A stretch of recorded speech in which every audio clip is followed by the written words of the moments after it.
Great. Jordan, start with facing tempo. I mean, it used to be 5 years ago, everybody went fast, fast, fast. Now it doesn't seem to be quite as common, but Texas Tech doing it more so than others, and what problems that create? Yeah, I mean, I think it. They're probably the highest tempo team in the league. The issues is really just alignment, assignment, and then obviously the as the game goes on.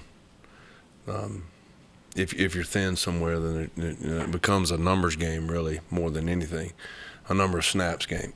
So, you just have to, you really have to be careful with how much you try to do, and when you try to do it, you just have to, alignment is the key, and then alignment assignment behind that. So, yeah, I mean it's always a challenge. There's a reason people do it.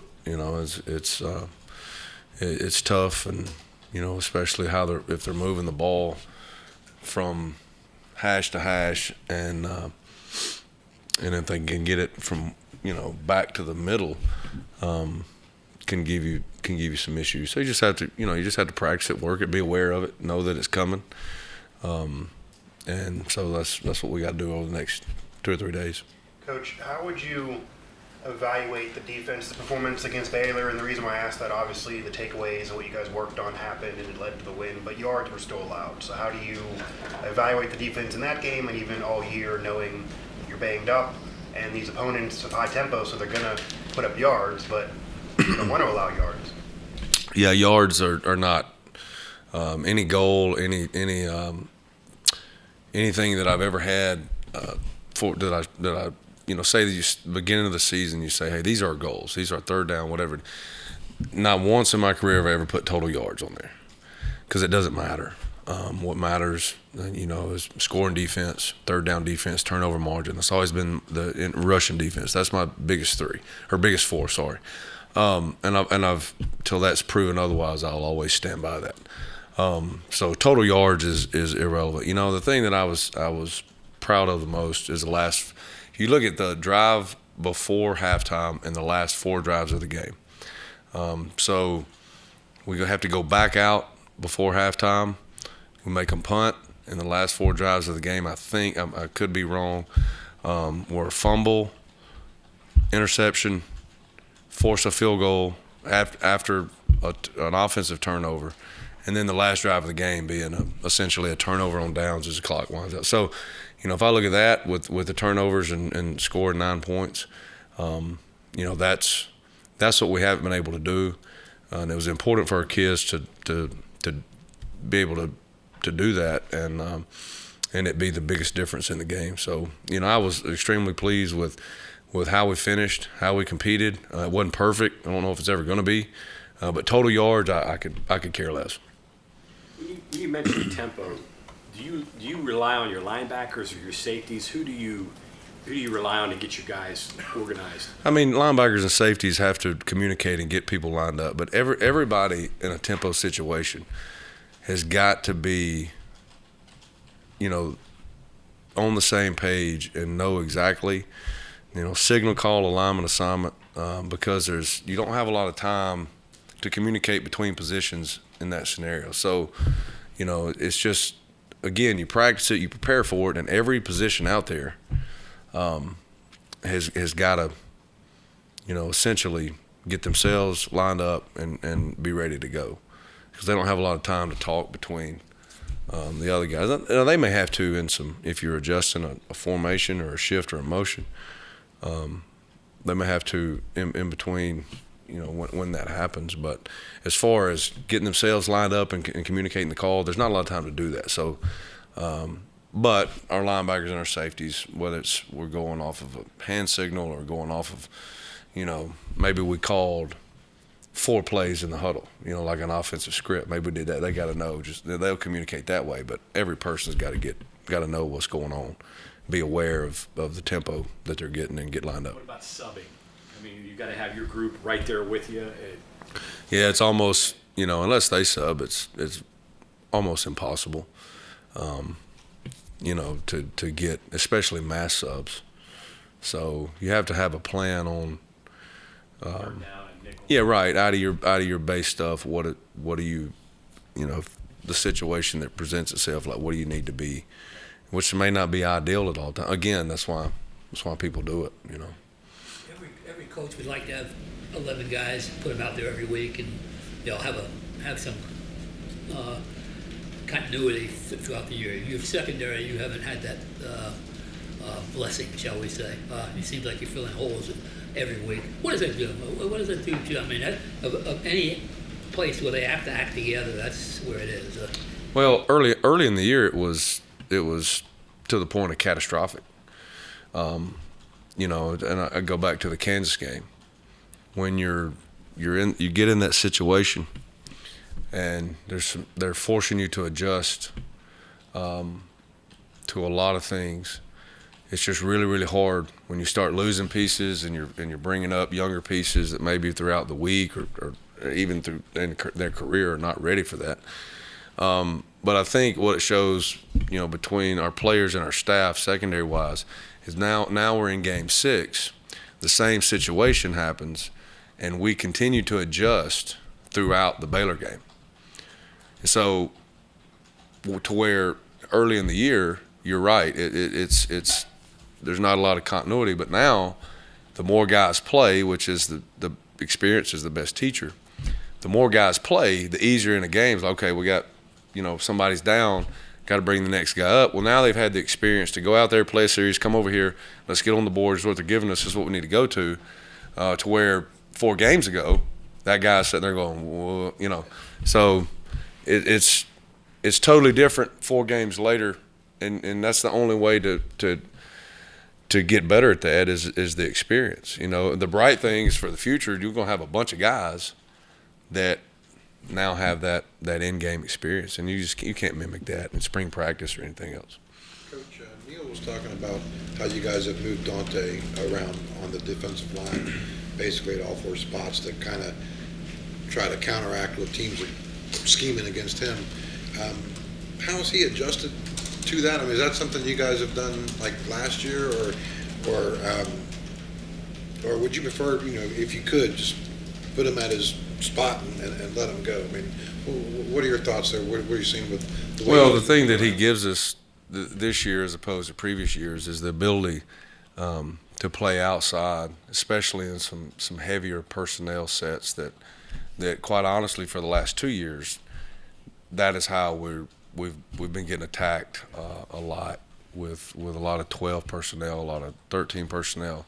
For the Big 12 kind of moved that way for a little bit. Now I think it's kind of moving back to what people know, and that's football's just cyclical like that, but he gives us that ability, and it's good for him too. It shows that he can be versatile inside and outside.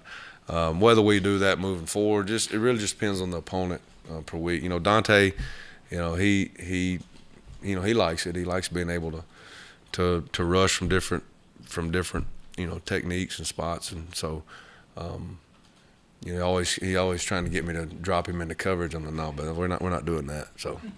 Are you seeing though that teams are actually? I mean, they're going out of the way to double him more so this year. Yeah, I mean, Dante is a unique combination of size and explosion and speed and athleticism, and so wherever you put that guy, whether it's in the run game or protection, people are going to know, and so if they, quite honestly, if they don't, ID him, that's probably, or at least I hope for him, a sign of disrespect. But most of them do, and because he can create that type of issue. So, yeah, you try to get him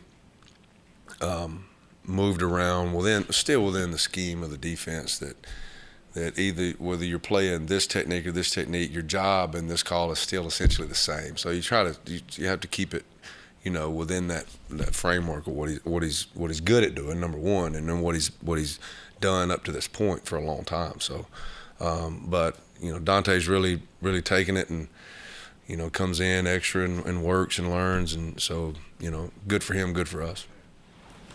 Smith, Morton, Shao. Obviously, you got to prepare for all 3. How do you break down Do you work more on Smith than Morton because Shaw's only thrown 10 passes, or how do you? You just have to go off the video that you're given. You can't. You're not going to go down this deep rabbit hole of two quarterback offense and approach it that way. Both players have unique skill sets. Both can run. Both are athletic. Both have big arms. Both can locate the ball. So you prepare for what you're given on film. My understanding is it's basically same block of plays for all three guys, right? So it's Yeah, I mean it's all the same. He also said that every week they come up with something new, some different look. How does that affect your preparation for him? Yeah, you have to adjust on the run. You have to adjust on the fly, and take what they give you, break it down, and when you have the time in between the series, or maybe you have time within the series, depending on how that goes. If there's a timeout, or and then you have to have in your head a set of calls, or whether it's front by coverage that are good for those sets of plays. If it's something you haven't seen in a while, if it's outside zone team, or triple option team, or a gap scheme power team, you have certain things in your defense that are good for all those things. So you try to go to things that you've worked at certain times that your kids know. But if your kids don't know it, you can't do it. It's not, Coach, Charles Woods, even if he's able to come back on just in a limited basis, there's probably some kind of mental positive to that, just for your guys, just to have him come back, and obviously, what even on a limited basis, what could he bring for you guys? I mean, it's anytime. I've always said this about leadership. Your best players are your best leaders. Essentially, the guys, make plays. Guys respond to that. And so, if he's able to help us in any way, shape, or form, it would be a boost to our guys. Notice just giving up 23 sacks. Is that style of play, more drop back passing? What are you seeing there that's causing them to give up 23 sacks? I think that when I want to watch film, I don't necessarily think it's a schematic offensive issue or personnel issue. I think that a lot of times when teams see this style of offense, every now and then their approach is to gamble a little bit and send more than they can block. Now the bad part about that is usually at the end of that play, somebody's band's playing.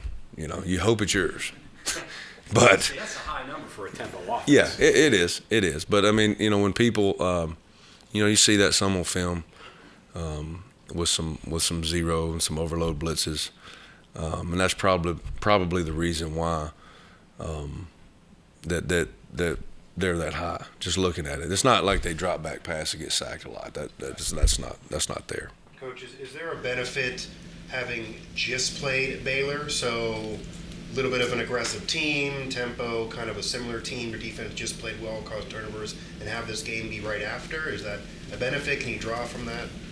Baylor is a team that's extremely aggressive. I said this last week. You look at it two ways. You're either playing 2 first downs or 2 second downs. You watch Texas Tech; they're the same as far as how they attack the down and distance situation, based on where the ball is. They converted, I think it was 7 or 8 fourth downs against Texas, which essentially ended up being the difference in the game. They were able to kind of eat up the time of possession, play a little keep away. So you just have to, again, you have to know that going in. You have to expect it, know how you're going to play. Those. I don't want to call them waste downs, because waste downs are usually second and shorts or third and shorts deep in the red zone. So I don't want to say waste downs. You just got to be smart with how you play those, second and third down, and that's really only approach you take. Is there any extra nicety, I guess, having it back to back, just for the fact that you can tell your guys while you're in practice, hey, you just did this? No, not really, because it's 2 totally different styles of offense. So it's is night and day difference how the approach is schematically. Where Baylor's going to get to their intermediate downs by the run game. Texas Tech can do both run game or pass game, just like any other, spread, air raid, whatever you want to call it. They use the run game. They use the pass game a lot like they do the run game. Okay, thanks, Coach. Thank you.